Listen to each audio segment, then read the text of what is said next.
Delmarva Today with Don Rush. The town of Berlin has been featured in film and has been declared the coolest small town in America. But it's not always been that way. Welcome to Delmarva Today. This is Don Rush. Once Main Street that cuts through downtown saw a number of businesses shuttered, but local officials got together to change that, starting with the famous Atlantic Hotel. Now even boasts of its own craft beer brewing company. T. Williams was the mayor from 2008 to 2020, has written a new book looking back at that effort entitled Turn Your Town Around, How to Make It a Great Destination Community. And we have him in the studio this morning. Welcome to the program. Thank you. Thank you for having me, Don. So give us a little background, first historical background as to the origin of Berlin and how did it come about just initially? Well, initially it was a land grant back in the late 1600s, and fortunately it was located between the major route north and south on the Eastern Shore, between Philadelphia and Cape Charles, and also the major east-west route, which wasn't connected to Baltimore directly because the Bay Bridge hadn't been built, but was the major route once you got to the Eastern Shore from the Upper Shore to Ocean City. So, and of course, back then, Ocean City was non-existent. So that crossroads happened to be right where Berlin is. And so it was initially a traditional Southern plantation up until the Civil War. And then after that, it had to be reinvented. So its first reinvention was when it went from being, a plantation to basically a community that did a lot of agriculture and shopping, and people came because of the crossroads, and salesmen then followed. They basically were called drummers back then. Drummers were salesmen who came to town, got out in front of what is the Atlantic Hotel, the original, and would beat their drums, and people would spread the word. There was no media back then. So other than newspapers, which were much slower. And so people would come to town and especially business people had small country businesses and small town businesses. And the drummers gave the town its first big boost. And it grew and was really rocking and rolling at the turn of the 19th to the 20th century. It was a thriving community, but the Great Depression, like thousands of other towns in America, it never recovered. Berlin did not recover from the Great Depression. It worked hard and struggled, but what really changed the whole outlook of the town in terms of its it was getting in a deeper hole and thought they were working hard to get better, was right after World War II, there was this movement across the country for modernization. Modernization was cool. And so in Berlin, almost all the storefronts were covered either in what's called formstone or tin. Remember the movie Tin Men from Baltimore? Well, they did very well in Berlin. And all the buildings, except for a handful, were covered over in one form or the other. And once it was done in the late 50s, early 60s, they kept losing businesses. And Ocean City was thriving, and there were only like law offices and insurance offices and other non-retail businesses. There were very few retail, and they struggled. And they realized that they had made a mistake. Let me ask you this then. So that turns us to this decision, at least by local leaders, and you were around at the time, to try to do something about that, to try to recreate some thriving communities. What was the essence? What do you think was the key to that? Well, there were two game changers, and they followed one after the other. The first was the revitalization of what is now called the Renaissance Plaza. For years, it had been the old Ben Franklin variety store directly across from Taylor Bank, and it was covered in formstone, and basically two private businessmen, Jim Barrett and Bill Freeman, bought the building that was enclosed, had that variety store for two or three decades, and revitalized it. I mean, they restored it to its original look, late Victorian look. Did an incredible job inside and out. And I remember as a newspaper man at the time, people standing on the corner right across from them and saying, "Boys, we hope you enjoyed your money while you had it, because you're going to lose it all now." and what a shock as soon as it was finished, because it took a year or so. Within 3 months, all four businesses in the first floor and all three apartments on the second floor were rented. But not only were they rented at a higher rate than anything else in town. And the other property owners went, "What? What? You can get that kind of rent in Berlin?" And sure enough, within just a few months, 10 families came together, and they started looking into the idea of revitalizing the Atlantic Hotel, which is just down the street on Main Street. And it had been covered over by a plain brick building right after World War II, and it was to hide the building. That was how much people thought the old buildings were not with it, not cool. And so when they tore down the plain brick building, and everybody could see, that was the first time I'd ever seen the Atlantic Hotel, the front of it, and you could see where the porch had been and been removed. And and of course they circulated old postcards, reproductions of old postcards, and people said that was beautiful. And the 10 families made an initial investment of $100,000 each, and got into it. The person who was doing the revitalization, who was very well respected and well known, came back to them about a little over a year later and said, "Folks, I've got some bad news for you. You can't.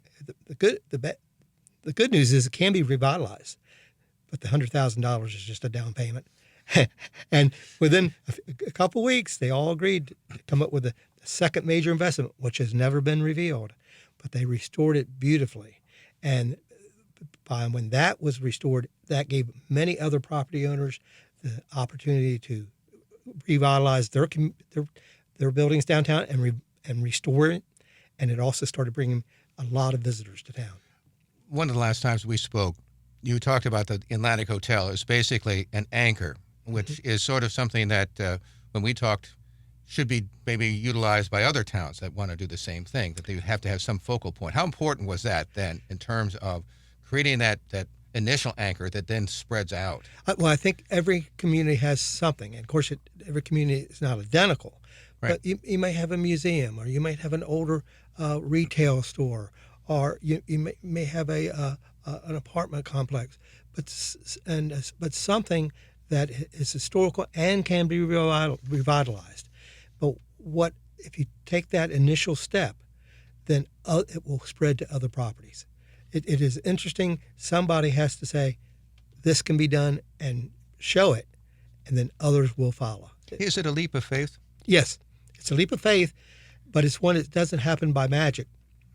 You just need a small group of people, and by a small group, it can be a handful, who believe in the community, believe that its past has real value, and that can be built upon to establish its reputation and attraction for decades. And if that small group of people works together and ignores the naysayers, then it's amazing what can happen.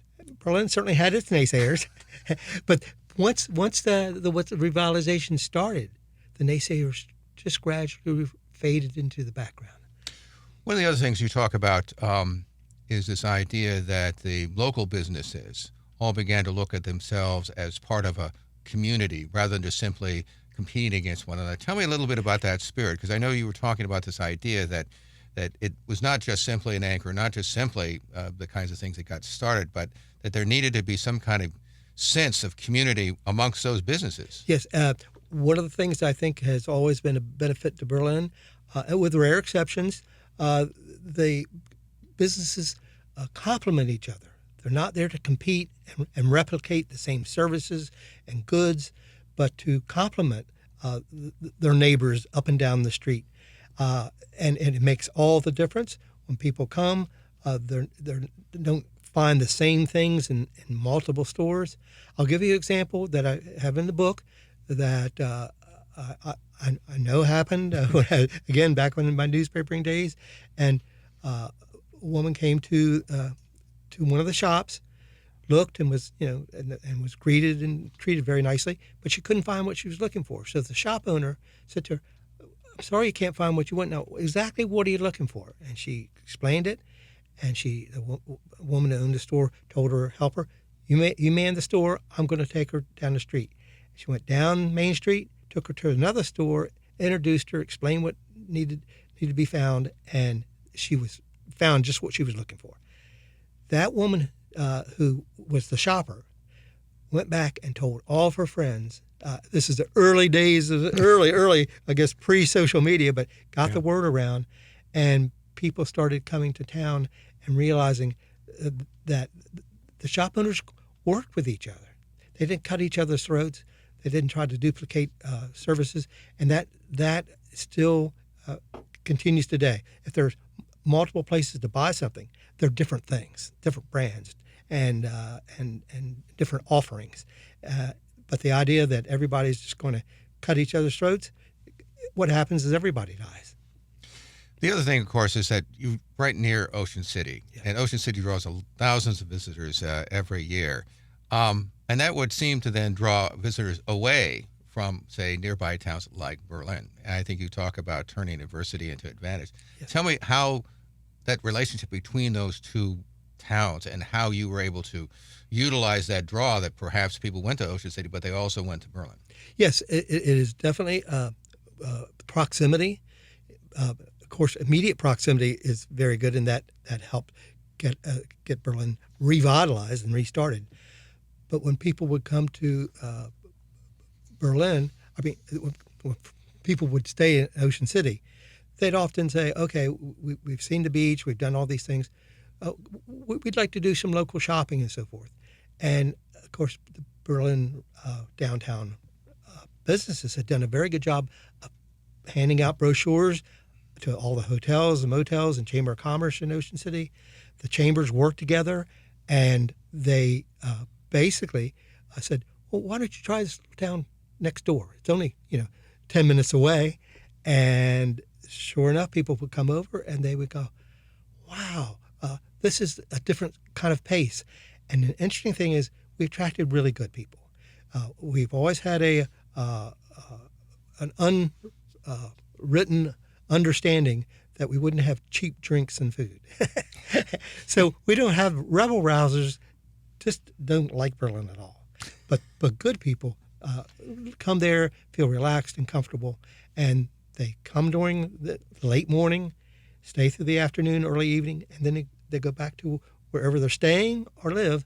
And when you get up in the morning, it's a nice, quaint, small town again.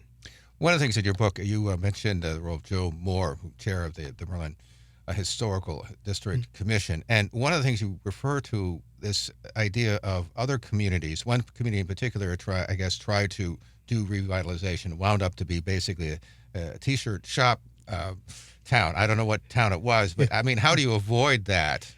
Well, even if you've done it, you're nothing is in cement in terms of culture, in terms of your shopping attractions.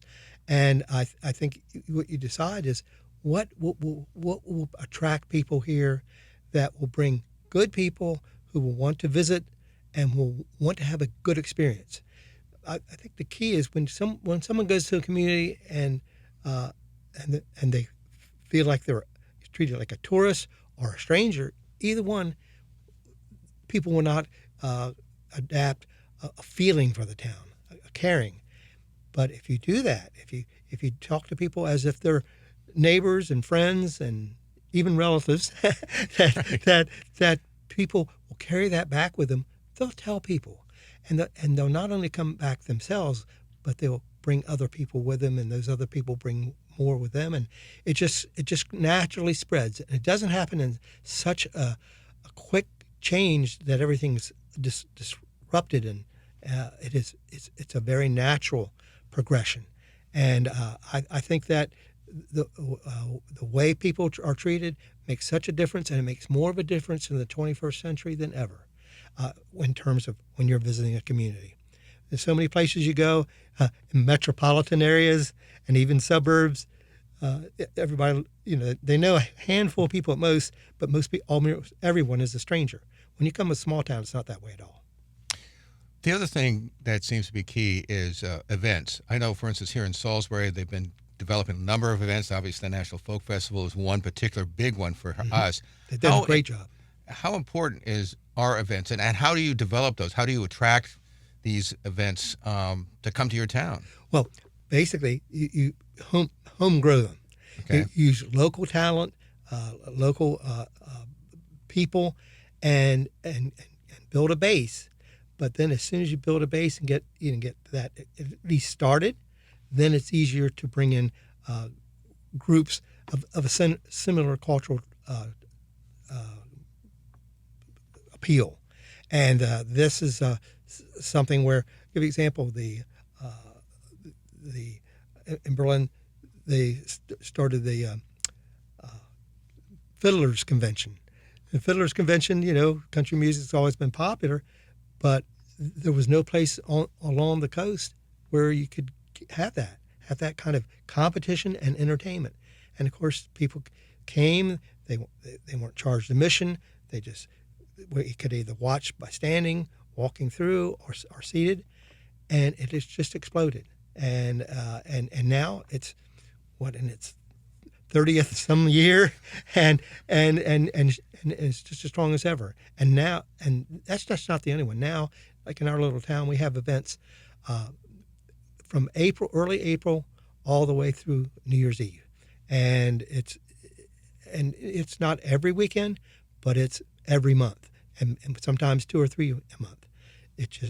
And they all appeal to a different group, but the folks come. Some people come to town just to go to the different events, and then of course stay for dining and do some shopping. It's just natural. So I mentioned in the opening that your town has been the site of a number of films. Yes. Runaway Bride, I think, was one of them. Runaway Bride, yes. Was most famous. How did you do that? Well, what is interesting thing is that the folks that were looking had obviously heard of Ocean City and places, and I think again they'd been staying there, and someone recommended that to the producer that take a look at this little town. And when they came, they were just shocked that it looked like it was 100 years older in terms of its architectural appeal. It didn't look run down at all. And what they did is they just, in the case of Tuck Everlasting, a Disney film, they covered the downtown Main Street with the dirt, put it right over the asphalt, put up some horse and the little things that you tie the horses to, and it was immediately transformed because you don't realize back at the turn of the century, automobiles were just beginning at the turn of the last century, right? And it immediately I think took people and they went, see what can happen here, and just before that was Runaway Bride, and people would come from, many, many miles around to watch the filming, and they discovered a town while they watched the movie being made. Also, it seems to me that making this effort, what would you say then to other towns that are trying to do the same thing? A lot of downtown areas in particular have been wiped out. Social media, obviously with the advent of the internet. Before that, there was competition from the big box stores, yes, right? How does a small town then try to make its name and create a sense that you want to come to? Because I think you really talk about this idea of being a destination as opposed to simply, stopping by through, as it were.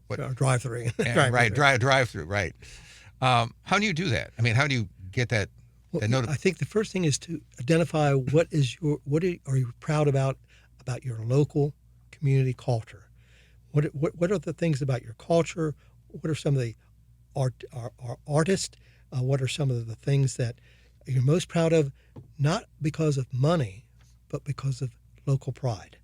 And if you identify those and build on those first, you don't have an overnight immediate economic impact, but you do have an overnight cultural impact. And people are starved, I think, to find this kind of relationship when they visit a community. And maybe wood carving, or gosh, it could be just so many things that a community has in its history. So sometimes history has been pushed aside and thought of as the good old days. Well, let's bring the good old days back. You don't have to get rid. You can, and quite frankly, social media has been wonderful for our little town, but it's not social media to promote criticism and distress. It's to promote the town and tell people about what they'll find when they come here. And of course, then that makes it much easier once people have discovered your town to keep coming back. But in the beginning, it doesn't have to be real big. It could be just one or two events.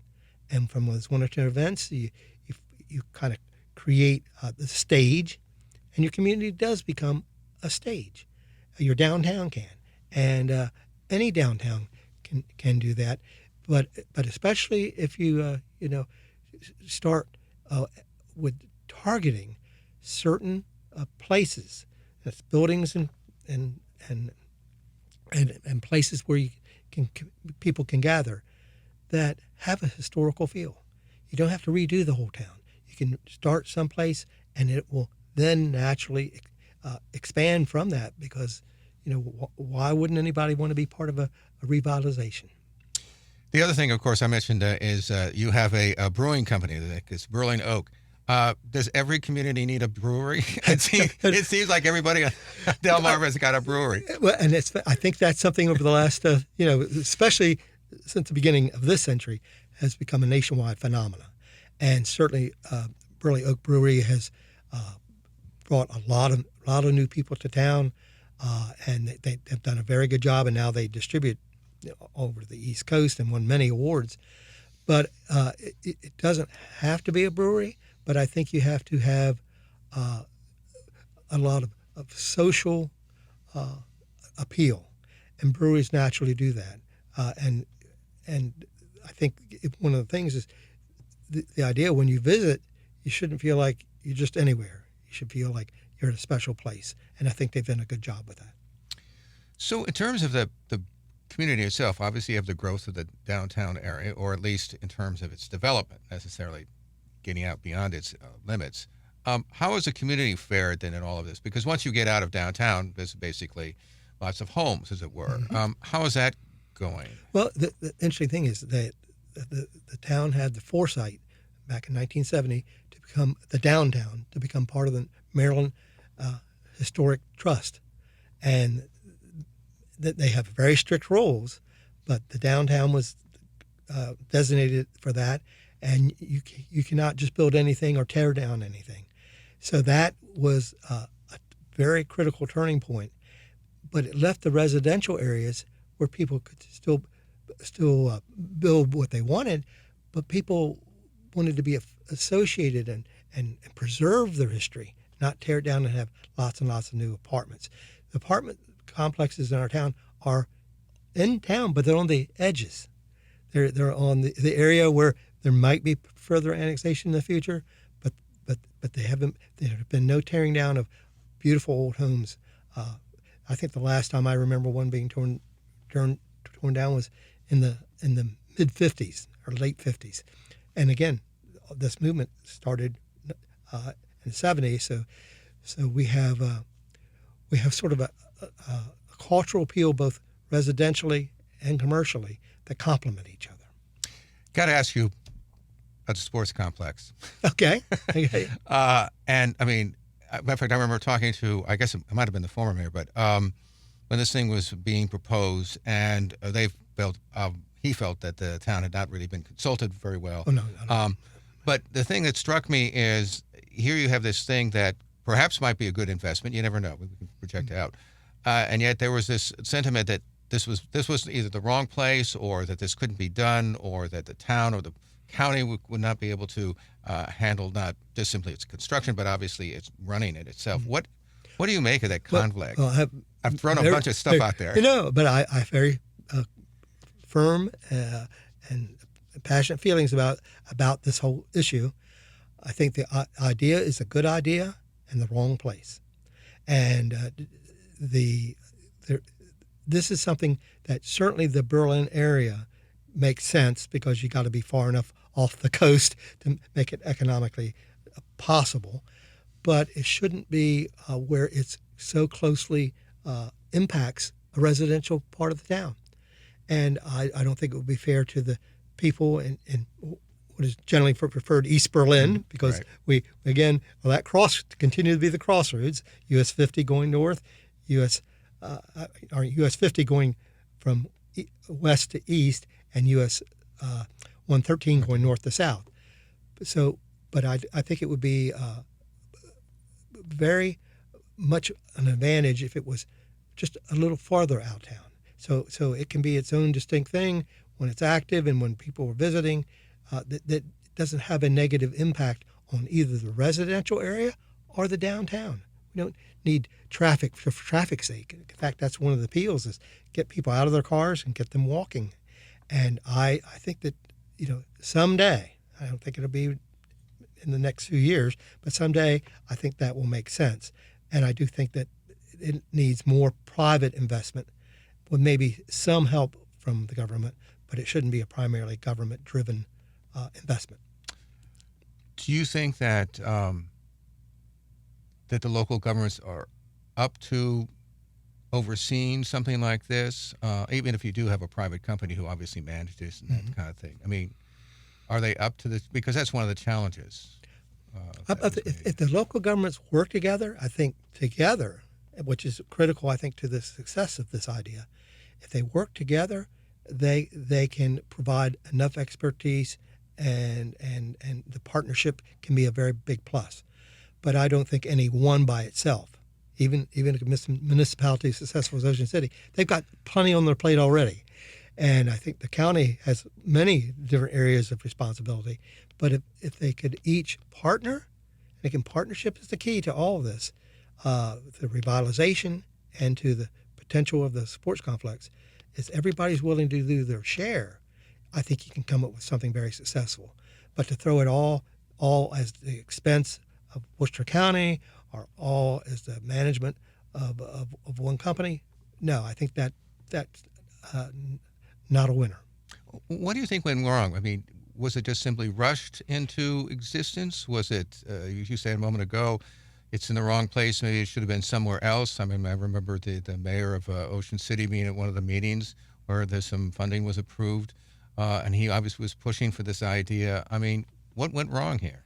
Well, first of all, you don't completely ignore a community where you're going to put such a significant sports complex.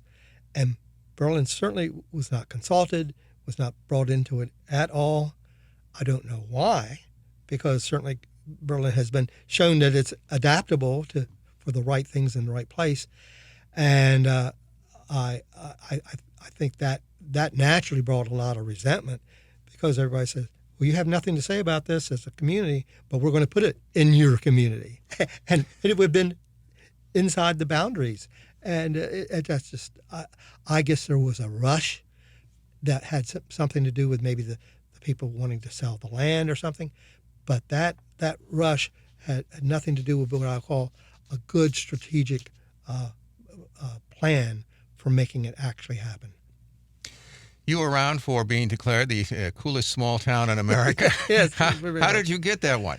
It was Budget Magazine has a competition from time to time, and it's online. Again, that's where we tried to turn social media to an asset, and you compete against other towns throughout the country, and I think they get it down to the final 10, and then the voting starts all over again. And I think it was our something where the town had social media presence, and we had been a destination community for a couple of decades, and enough people knew that they didn't have to say, well, what is that? Where is that? And I think it made a big difference. And I think we fit the definition very well, very well. It was a natural. And we had a nice celebration. We had a special celebration. Yes. We had a special event, as you said, for when that became about. But you keep earning it. And that's why I think as long as the town continues to earn that designation and reputation, then they should continue to use it. But don't take it for granted. We've been speaking with G. Williams. He was mayor of Berlin from 2008 to 2020. He's written a new book entitled Turn Your Town Around, How to Make It a Great Destination Community. We appreciate you stopping by this morning and talking with us. My pleasure. Thank you. This has been Delmarva Today. I'm Don Rush. Thanks for listening.